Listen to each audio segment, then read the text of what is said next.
So,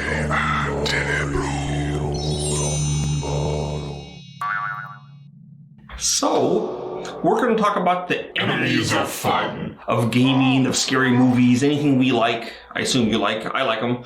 And the people that hate and oppose them. Now, please note, I'm not putting this out as a plea to save us from the negative people. There's not that many of them. You know, I've had my games publicly denounced in Congress, been held responsible for school shootings. I've had my games classified as adults only in Germany, and we nearly got a company representative arrested in South Korea. But he was from Microsoft, so that's probably okay. I can take flack from someone that objects to my stuff on Twitter. And this article, or this posting, is not an attempt to defend games or horror. I'm assuming that if you're watching this video, you're a fan, you're not an enemy. I'm not doing this to defend it. I'm doing it to give you useful information to help you understand our enemies and have some response for them. First off, there's always been foes of niche hobbies. If you don't understand how something works, then a person who likes it must be bad, and his entertainment maybe should be closed down. If you don't like football, it's a waste of time. It hurts kids because they get accidents. We should close down football. If you don't like scary movies, then anyone who sees it must be a creep, right? This is how we got the Hays Code in movies, which damped and hurt our films for decades. I referred to it in this video, The Silent Scream, briefly, but it goes back before then. It's for a long, there's always been these forces. In the 1960s, Alfred Hitchcock was told that a person who'd committed 2 murders went out and committed a 3rd right after he watched Psycho. So Hitchcock just laughed and said, I wonder what movies he saw before his other 2 murders. This is also how the amazing EC comics got shut down from the early 50s. These are renowned today as great comics. I'm so grateful they've undergone some reprints. The EC influence echoes through movies, through fiction, through TV shows, art of all sorts. But they were destroyed by an evil man, Dr. Frederick Wertham. He said comics needed to be censored heavily. EC Comics fought back. They pointed out, for example, that censorship was a communist principle unfit for a democratic nation. Probably because the head of EC thought that the people trying to shut him down are mostly conservatives. His argument was, if you don't want to read horror comics, don't do it. You're a communist if you try to censor it, but they had to be censored anyway. I'm not sure it's just conservatives trying to censor us. I think there's forces on both sides that do it.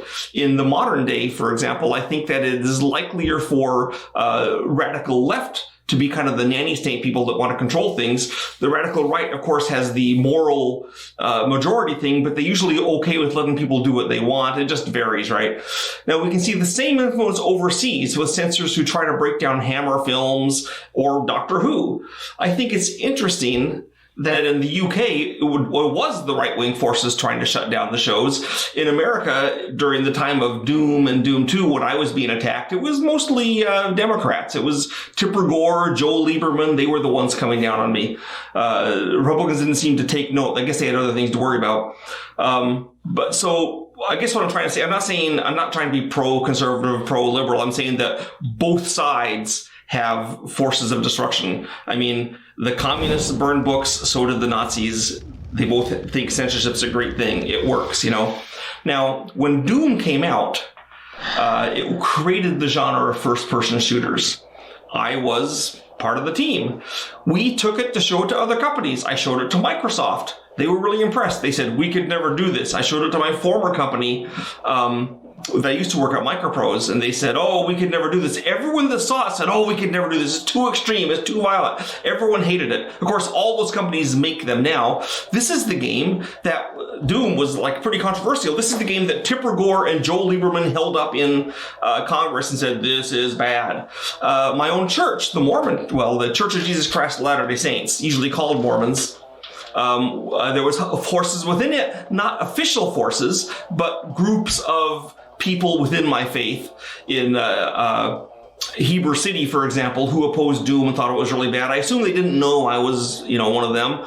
But I remember that early on, shortly after Doom got released, we had the missionaries coming by to our house for dinner. And they started talking about this new terrible game that was super evil and leading everyone to be bad because it was demons in it, right?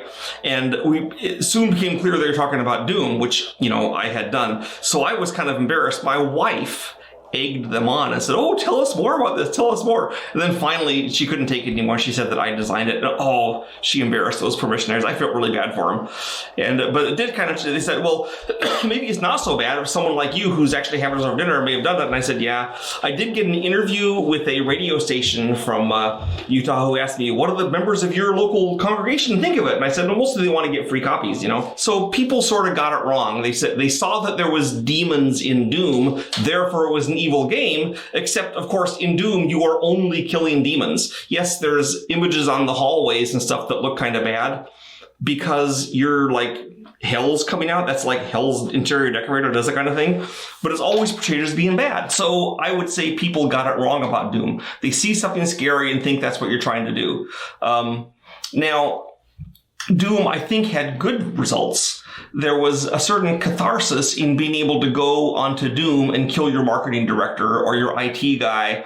I saw people who were really mad at each other say, let's play Doom after work. They'd play Doom for half an hour. They'd leave as friends. You know, it kind of worked out.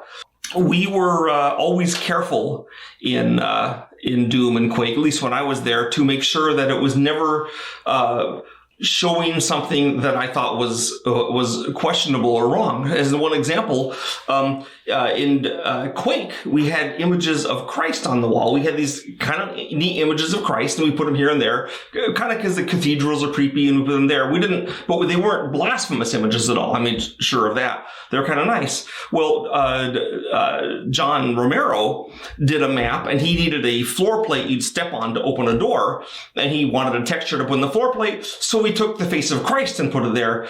And so, you know, he wasn't even thinking, right? So I went to John and I said, hey, John, he goes, this is, you know how this floor plate opens that way? He says, yeah, you know, you put the face of Jesus on the floor plate. So like to open the bridge, you have to step on Jesus's face.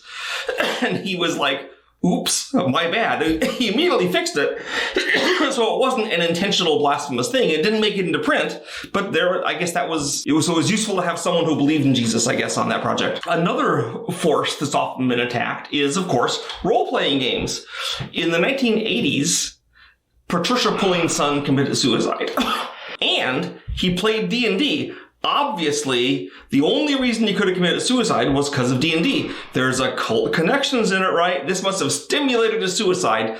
This ignored the fact that her son also used drugs and was facing trial for Grand Theft Auto. Really, I think the Grand Theft Auto was a bigger part of his problem. But no, she didn't understand games.